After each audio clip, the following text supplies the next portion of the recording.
দুধ গজিয়ে পিঠা বানানোর জন্য প্রথমে জলের ভিতরে আমি একটু লবণ দিয়ে দিয়েছি, তারপরে সুজি দিয়ে দিয়েছি।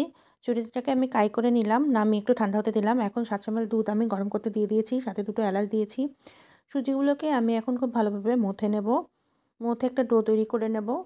এখন মথা হয়ে গিয়েছে, এখন এটা থেকে লেচি কেটে কেটে আমি পিঠার আকারের শেপ দিয়ে নেব। আমি এরকম লম্বা লম্বা করে, তারপরে এরকম ফুলের পাতার মতো এরকম শেপ দিয়ে নিচ্ছি।